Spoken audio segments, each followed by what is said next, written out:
For 7 weeks, the question remained who was behind the murder of 4 University of Idaho students in Moscow. And tonight, police are one step closer to answering that question after officers arrested a 28-year-old in connection to this case. Good evening, I'm Shira Matzau. Thank you for joining us here on the News at 10. The murders happened on November 13th at an off-campus home in Moscow. And earlier this morning, police arrested Brian Kohberger at his parents' house in Monroe County, Pennsylvania. It's an arrest loved ones of the victims have been waiting for. Our Brian Holmes is live in Moscow right now, where Moscow police gave an update on that arrest earlier. Brian. Yes, sir. Just after noon on that Sunday, November 13th, Moscow police discovered the bodies of 4 University of Idaho students in that home off King Road, as you mentioned. They were stabbed to death, and they were found on the 2nd and 3rd floor of that home. Well, since that day, there has been questionable communication from the Moscow police. There's been wild speculation by internet sleuths, but there hasn't been a whole lot of information or details about this investigation released to the public. There has been no weapon found. There has been no motive named, or mentioned, I should say, and through this entire 6 weeks plus, there's been no suspect named until today. These murders have shaken our community, and no arrest will ever bring back these young students. However, we do believe justice will be found through the criminal process. That criminal process began in the early morning hours of Friday with the arrest of 28-year-old Brian Christopher Kohberger, just outside of Scranton in Monroe County, Pennsylvania. He is charged with 4 counts of first-degree murder and burglary. Because Idaho law prevents releasing any information before any suspect appears in an Idaho court, details on Kohberger's connection to the 4 victims or how they were able to connect him to the crime were limited during Friday's news conference, much like the details have been limited these last 6+ weeks. I recognize the frustration with the lack of information that's been released.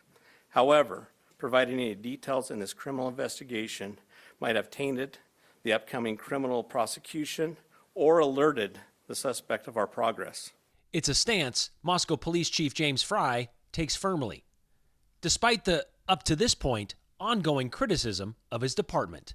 I will 100% stand behind the way that we handled this investigation. And this all started from day one with our patrol officers arriving on scene, locking down the scene, us calling in the Idaho State Police, us calling in the FBI, and keeping information that was pertinent to this case very, very tight. We want to have a situation where when this goes to trial, there is no doubt that we've done everything right and we've slowed down and we've continued to slow down. We'll continue to do that. And as Latah County Prosecutor Bill Thompson made clear, this is not the end of that investigation, but a new beginning. Y'all now know the name of the person who has been charged with these offenses. Please get that information out there. Please ask the public, anyone who knows about this individual, to come forward. Call the tip line.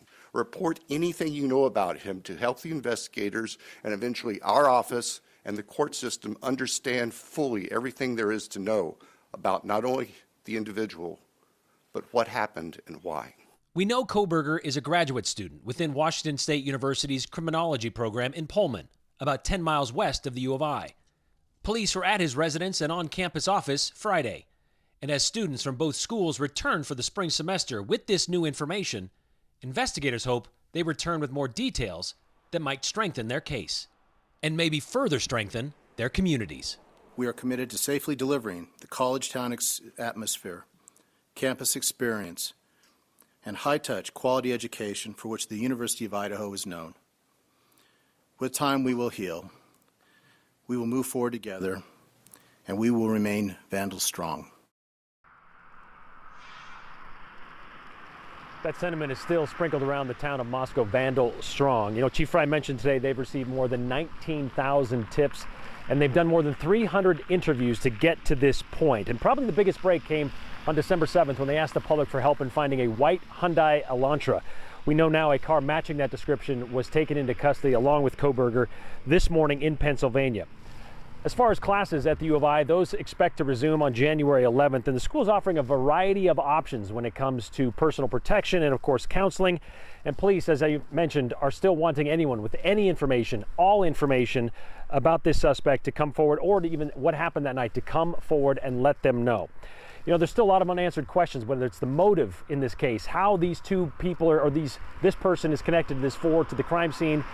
A lot of speculation still being taken out there. And as you know, Shira, it's still being wildly speculated about on message boards, on social media.